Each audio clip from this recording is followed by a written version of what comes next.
아가서 13번째 시간입니다. 본문은 5장 9절에서 16절까지 조금 깁니다. 오늘도 이 옆면에 본문을 띄우면서 말씀을 드리겠습니다. 목동이 찾아와서 자신이 왔음을 알리고 문을 두드렸습니다마는 여인은 옷을 벗고 침상에 들었다는 이유로 잠겨져 있는 문을 열어주지 않았습니다. 그들의 관습으로 보아서 그것이 침상에서 일어나지 않을 만한 이유가 되기는 합니다. 그러나 마음먹기에 따라 얼마든지 일어나서 문을 열어줄 수 있었습니다마는 이렇게 머뭇거리는 것은 아마도 왕의 은을 박은 금사슬이나 아필로몬의 영향을 받았기 때문일 것입니다. 그러다가 목동은 돌아가 버렸습니다. 여인은 뒤늦게나마 목동을 찾아 나섰습니다마는 찾지 못합니다. 그리고 그 안타까움을 이렇게 말합니다. 내가 사랑으로 인하여 병이 났다. 이렇게 말을 했습니다. 이 말은 그러니까 좀 여러분들이 힘을 합해서 찾아달라, 이러한 의미를 내포하고 있습니다. 이제 여인의 진심이 무엇인지 좀 궁금해집니다. 그래서 코러스가 우리를 대신해서 그 여인에게 이렇게 묻습니다. 당신이 사랑하는 자가 남의 사랑하는 자보다 무엇이 낫냐? 이렇게 묻습니다. 1장 5절에서 6절에는 왕의 방에 있는 여인이 자신에 대해서 그 말할 기회가 주어졌었습니다. 그래서 나는 검지만 게다라 장막같이 검지만 솔로몬의 휘장처럼 아름답다, 이러한 말을 한 적이 있습니다. 여기서도 코러스는 여성이 자신의 마음을 확실하게 밝힐 수 있는 기회를 주고 있습니다. 코러스는 저자의 뜻을 대변하거나 독자들이 궁금해하는 것을 대신 묻고 설명해주고 하는 그런 역할을 합니다. 여기서 남의 사랑하는 자라고 하는 것은 다른 남자를 의미합니다. 이 세상에 있는 모든 남자들보다 당신이 사랑하는 자가 뭐 그렇게 훌륭하냐, 이렇게 묻는 것이긴 하지만은 지금 이 본문에서 의미를 좀 축소해서 생각을 한다면 그 목동과 여인을 유혹하는 왕과 이렇게 비교해서 그 사람이 왕보다 무엇이 나은가라고 하는 뜻으로 범위를 좁혀서 생각할 수가 있습니다. 세상 모든 것을 다 가지고 있는 그 왕에 비해서 목동은 보잘것없는 존재일 수가 있습니다. 그 왕이 이렇게 적극적으로 그 여인에게 다가오고 있는데 왜 여인은 왕 대신에 목동을 그렇게 사모하는가, 이렇게 묻는 겁니다. 그러니까 여인의 마음을 밝힐 수 있는 기회를 주고 있는 것입니다. 계속해서 이런저런 핑계를 대면서 항상 뭔가 이렇게 좀 한 박자 늦게 움직이는 여인에게 그 진심을 솔직하게 고백할 수 있는 기회가 주어진 겁니다. 이제 10절에서 16절까지 여인의 긴 대사가 나오는데 이것은 목동에 대한 예찬입니다. 이 속에서 여인은 목동에 대한 자신의 솔직한 마음을 고백하고 있습니다. 이를 한 구절씩 살펴보겠습니다. 10절입니다. 내 사랑하는 자는 희고도 불고 많은 사람 가운데 뛰어나다. 여기서 희다는 환하게 빛이 난다. 즉 단연코 눈에 띄인다, 탁월하다라고 하는 의미로 쓰이는 말입니다. 객관적으로 볼 때 양떼를 치는 목동의 외관은 이럴 수는 없을 것입니다. 목동의 평소의 모습은 햇볕에 그으르고 먼지를 뒤집어 쓴 그런 모습일 겁니다. 특별한 날 치장을 한다 하더라도 이렇게까지 보이지는 않을 것입니다. 그 다음에 붉다는 색깔을 나타내는 말인데 이것은 용모에 쓰일 때는 건강함이나 준수함을 나타내기도 합니다. 사무엘상 16장 12절에 다윗의 용모를 말하면서 그는 빛이 붉고 눈이 빼어나고 얼굴이 아름답다 이렇게 했습니다. 이것은 그 뒤에 나오는 뛰어나다라고 하는 말을 위한 예비적인 진술일 수가 있습니다. 뛰어나다는 말은 히브리어로 다굴이라고 합니다. 이것은 다른 데서는 깃발이라고 번역되는 말입니다. 다른 것과 비교했을 때에 단연 탁월하고 돋보인다라고 하는 뜻으로 쓴 겁니다. 히브리어 성경을 헬라어로 번역한 70인 역에서는 이것을 선택된이라고 번역을 했습니다. 그러한 의미를 가지고 있습니다. 많은 사람은 숫자로 1만을 의미하는 말입니다. 숫자는 때로 형용사적으로 이렇게 쓰일 수 있습니다. 1,000명 혹은 1만 명, 이것은 숫자를 말하기도 하지만 형용사적으로 쓸 때는 헤아릴 수 없이 많다는 뜻입니다. 누구와도 비교할 수 없는 우월함을 이렇게 나타내고 있습니다. 이러한 표현은 매우 주관적이라고 하는 것을 생각하시길 바랍니다. 다른 사람이 봤을 때에 그렇게 보였겠는가? 아마 그렇진 않았을 것이고, 그러나 그 여인의 눈에는 목동이 지금 그렇게 보이고 있습니다. 그리고 다음에는 남성의 신체를 묘사하는 말들이 따라 나옵니다. 이것은 단지 외모만을 말하는 것이 아니라 외모를 통해서 그 사람의 인격을 드러내기 위한 말이기도 합니다. 다니엘서 2장 32절에는 느부갓네살이 보았다고 하는 그 신상에 대해서 다니엘이 설명하는 내용이 나오는데, 그 신상의 머리는 순금, 가슴과 팔은 은, 배와 넓적다리는 놋과 흙이 섞여 있었습니다. 이것은 그 느부갓네살의 나라의 특징을 상징하는 것이었습니다. 이와는 달리 여인이 말하는 사랑하는 자에 대한 묘사는 머리부터 발끝까지 최상의 것들로 구성이 되어 있습니다. 모자람이 없는 완벽한 아주 고귀한 사람이라고 하는 것을 이렇게 묘사를 하고 있습니다. 11절에는 머리가 순금이다 이런 말이 나옵니다. 히브리어 성경은 여기에서 금이라고 하는 말이 두 가지가 이렇게 나란히 놓여 있습니다. 케템, 파즈, 이게 두 낱말이 이렇게 합쳐져 있습니다. 혹은 두 개가 나란히 놓여 있는 형태입니다. 케템은 일반적으로 금을 통칭하는 말이고, 파즈는 특별한 금을 말합니다. 아주 최고급 금을 말합니다. 그러니까 머리가 이 두 종류의 금으로 되어 있다는 말이라기보다는 케템과 파즈가 나란히 놓임으로써 금이긴 한데 최고의 금이라고 하는 의미를 갖는 것입니다. 유의어를 반복함으로써 금을 최상급으로 나타내는 방식입니다. 11절에는 머리털이 고불고불하며 까마귀같이 검다 이런 표현이 나옵니다. 고불고불하다고 하는 것은 곱슬머리를 의미하는 것입니다.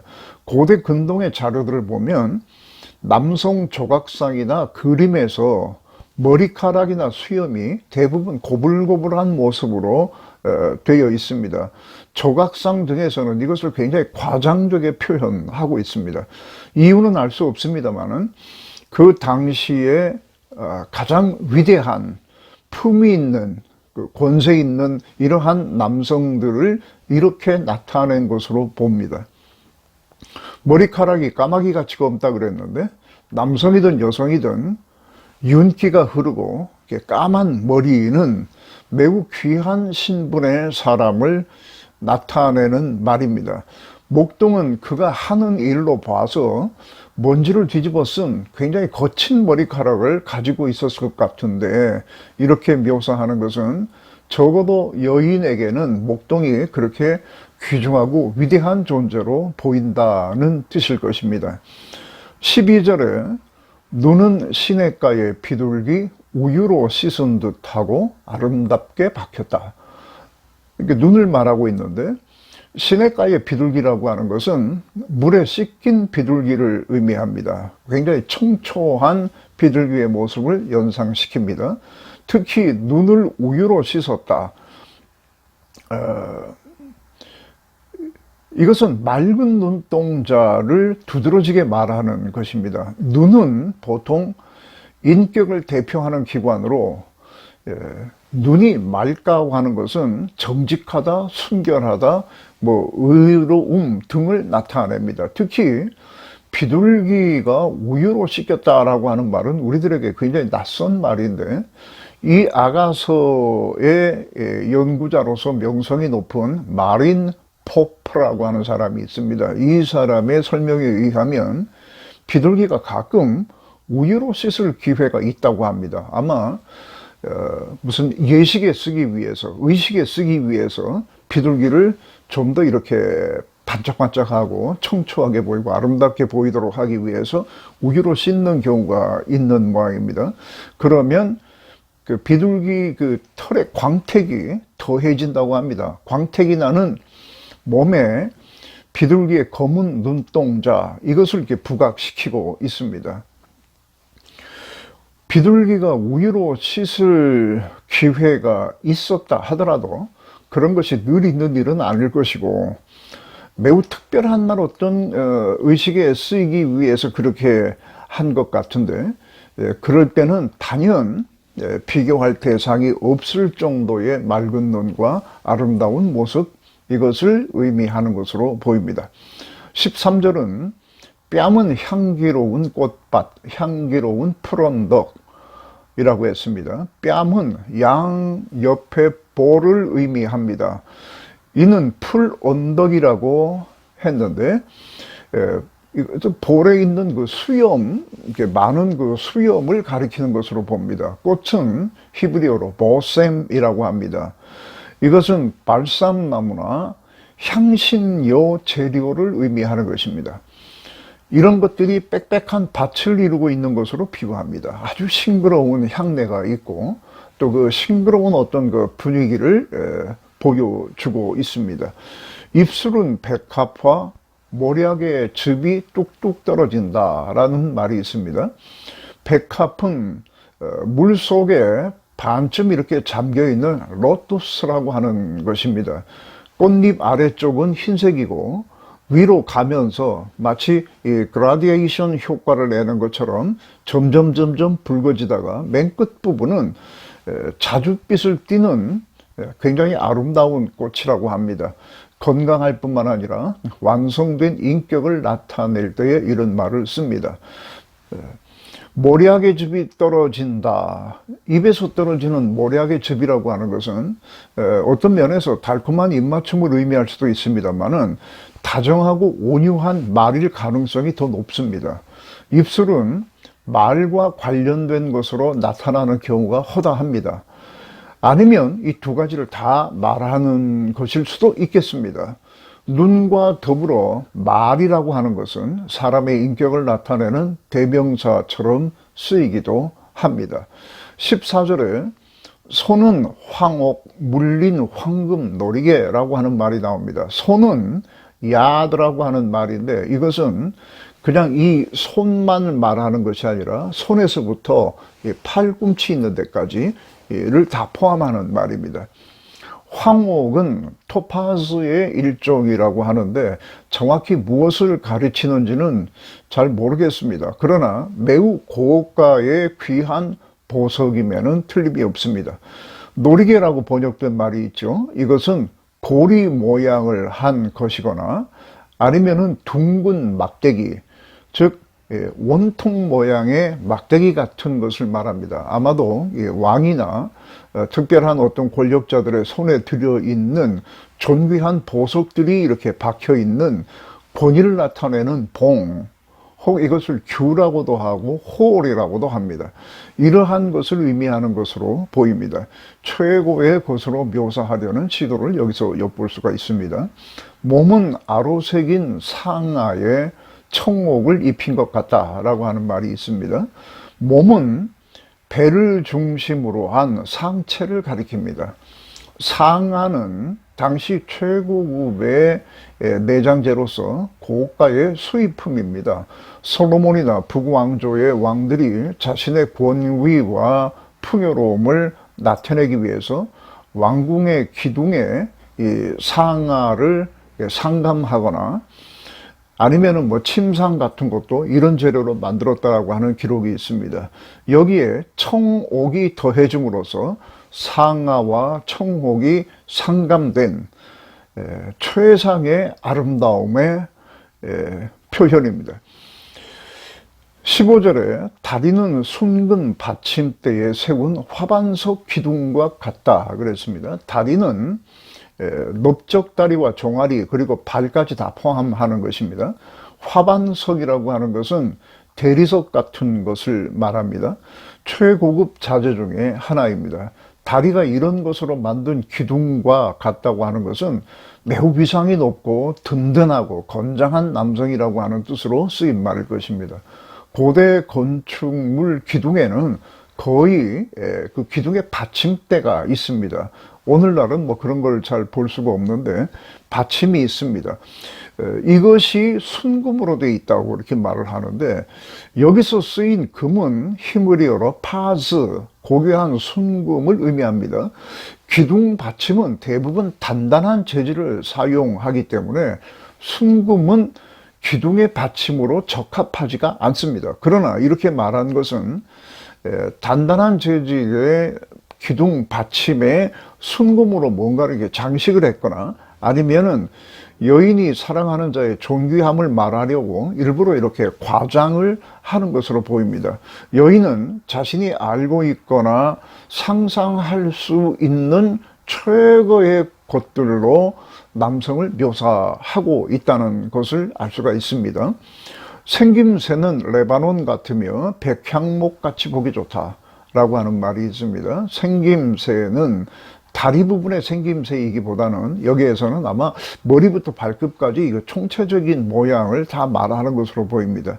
이것이 레바논 나무와 같다고 합니다. 레바논의 백향목은 크고 곧아서 최고의 목재로 알려져 있습니다. 솔로몬의 성전에도 주 재료가 이것이었습니다. 우리 성경에는 생략이 되어 있습니다만은 히브리어 성경에는 백향목 앞에 선택된 이라고 하는 말이 놓여 있습니다. 백향목 중에서도 고르고 고른 최고로 우수한 품질의 백향목이라고 하는 뜻입니다.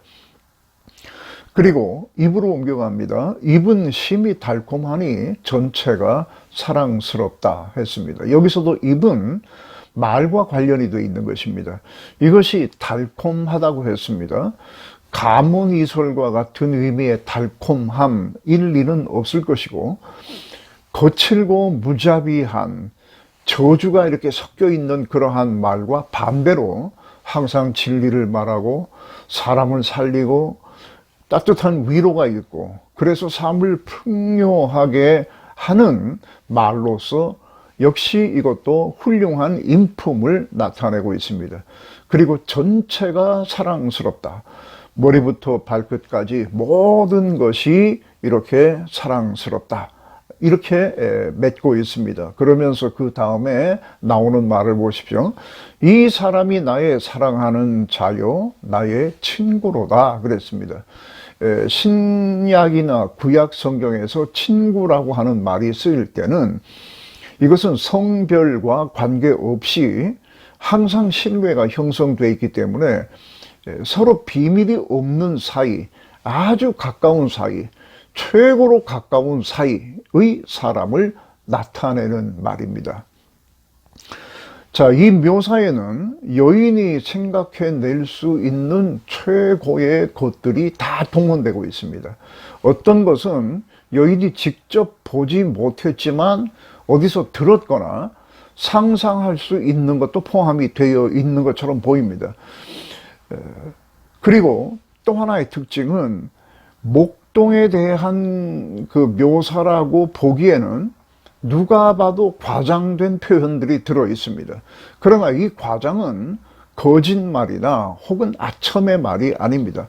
만약에 이것이 이 왕에 대한 모습을 묘사한 것이고, 왕이 들으라고 하는 말이라면 뭔가 유익을 얻기 위해서 입에 발린 말을 하는 가능성도 있습니다만은, 이것은 여인이 사랑하는 자, 즉 목동에 대한 말입니다.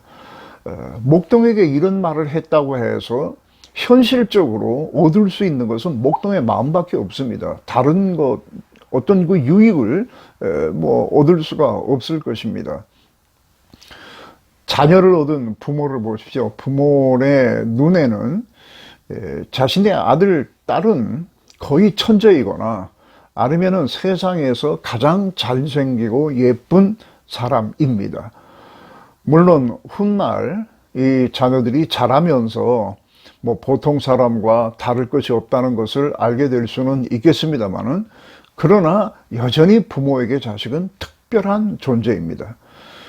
자녀들에 대한 부모의 평은 대부분 과장되어 있습니다. 그러나 그것을 누가 거짓말이라고 하거나 비난하고 이러지는 않습니다. 이 여인은 목동을 진정으로 사랑하고 있습니다. 이러한 과장은 사랑에서부터 나오는 것입니다.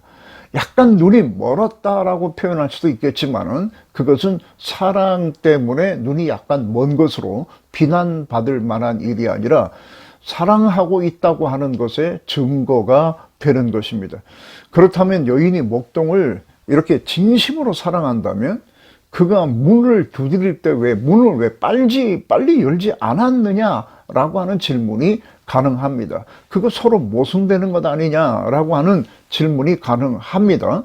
그러나 이런 것이 여인의 이와 같은 진심을 부정할 만한 이유가 되지는 않습니다.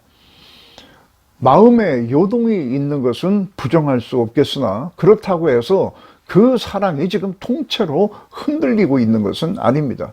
왕의 유혹은 그 여인의 목동에 대한 사랑에 은을 박은 금사슬이나 아폴로온 같은 화살을 지금 날리고 있습니다. 그래서 이 여인의 사랑이 어느 정도의 부상을 입은 것 같습니다. 그러나 회복되지 못할 부상을 입은 것은 아닙니다. 치료될 수 있는 부상을 입었다고는 할 수 있겠습니다. 이러한 모든 것들은 사랑 자체가 가지고 있는 그 능력으로 회복되는 것입니다. 그 사랑은 계속해서 하나님과 교제를 통해서 더욱 강해질 수 있고 더욱 풍성해질 수 있습니다. 어떤 사람은 이와 같은 하나님의 은혜와 사랑을 저수지에 비유하기도 합니다. 저수지에 이렇게 한번 물이 담기면 계속해서 그것을 필요할 때 이렇게 내보내고 쓰고 하는 것처럼 그렇게 말을 합니다만은, 이것은 적절한 비유가 될 수가 없습니다. 하나님의 이와 같은 은혜나 사랑이나 이러한 것은 저수지처럼 한꺼번에 담겨져 있다가 필요할 때 이렇게 꺼냈을 수 있는 것이 아니고, 계속해서 하나님으로부터 계속해서 주어지는 은혜의 담비와 같은 것입니다. 계속해서 내리는 하나님의 은혜의 비입니다. 그래서 그것으로서 더욱 이 사랑이 풍성해질 수 있습니다. 하나님과의 교제가 끊기지 않으면 이 사랑은 어떠한 일을 만나도 혹은 그러한 것들을 계기로 해서 더욱더 풍성해질 수 있고 더욱더 강해질 수도 있습니다. 중요한 것은 이 사랑입니다. 하나님이 주신 이 사랑, 그리고 하나님과의 교제를 통해서 계속해서 풍성해질 수 있는 이 사랑이 있느냐 하는 것이고, 그 다음으로는 하나님과 교제를 통해서 이 사랑을 더욱더 키워가고 있느냐 하는 것입니다. 이것이 있으면 여러분 앞에 놓여 있는 것이 무엇이든 어떤 장애가 됐든 이런 것들은 다 극복이 되는 것입니다. 다른 것으로는 되지 않습니다. 아가서에서 계속해서 강조하는 이 점을 놓치지 마시기를 바랍니다.